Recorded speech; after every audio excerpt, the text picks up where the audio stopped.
If you're thinking about a canister filter for your aquarium, I'd be considering one of these.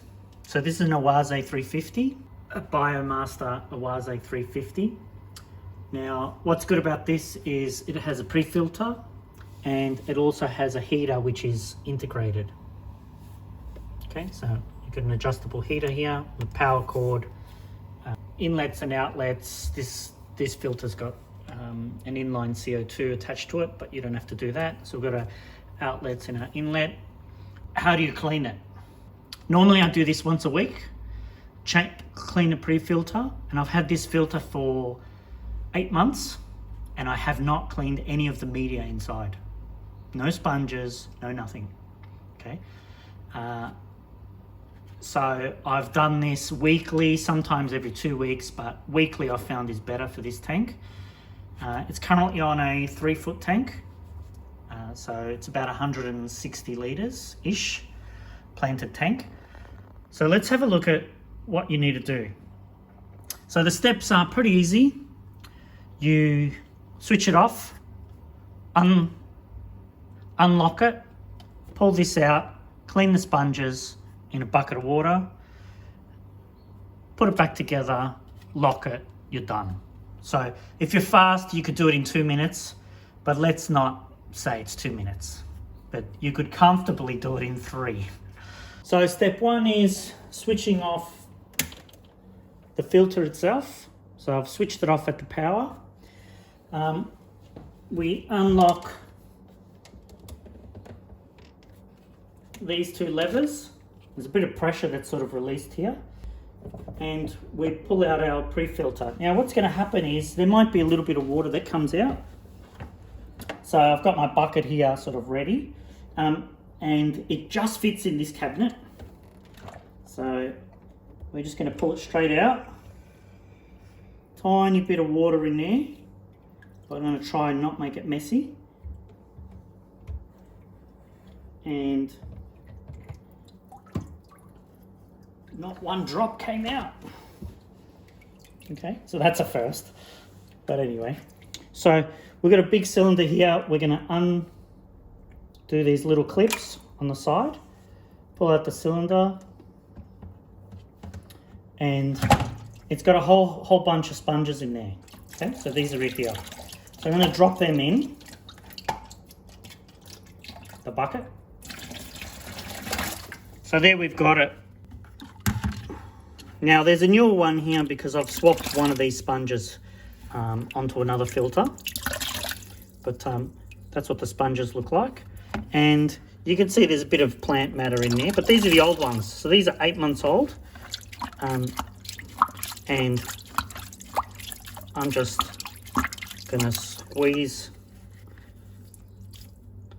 them out.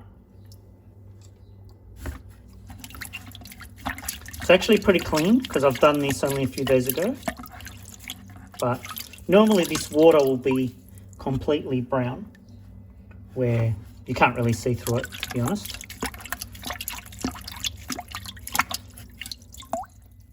But this was actually done 2 days ago, only because I swapped over this other sponge. So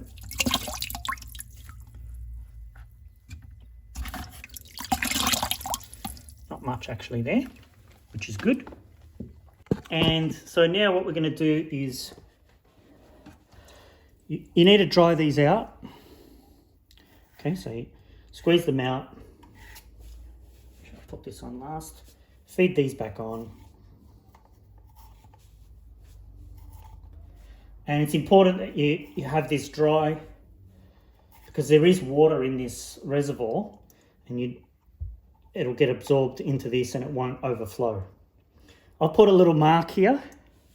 I find that that's important because I can always remember which way that goes back in. Although there's only one way to put it back in. Put this back on. There are 2 clips on either side. One clip here, just clicks in. Okay, and you're ready to go. Point that arrow to the front, put it back in, drop it in slowly. Slowly is the key. So the water that's in this cylinder, in the canister I should say, is slowly absorbed in those sponges all the way down, and it sort of locks in. It'll only go in, you'll know it's in because you can actually pull this locking lever in correctly, and the second one, and it might bubble a bit.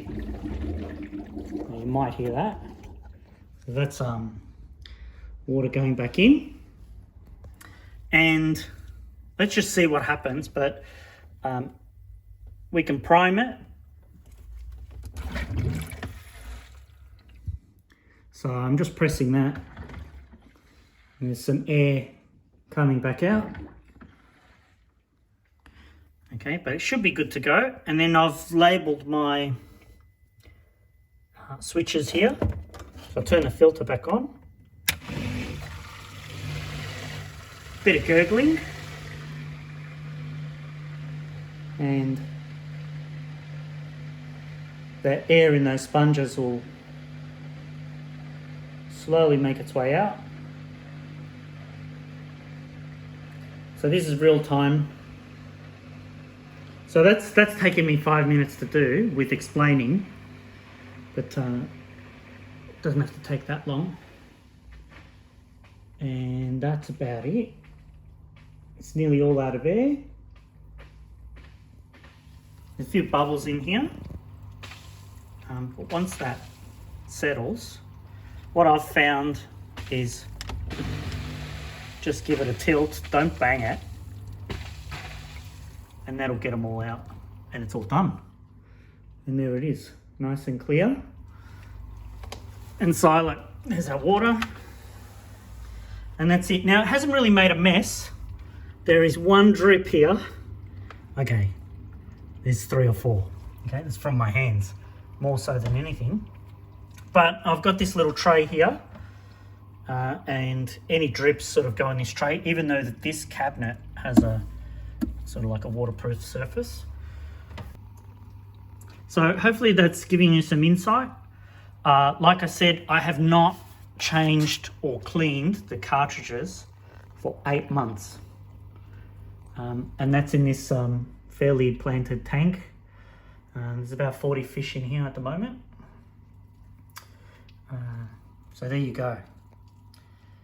I'll be doing a review on this soon. So if you liked it, let me know. Let me know what you want to see. If you want to see how to set up this CO2, we can go through that. And we'll see you on the next one.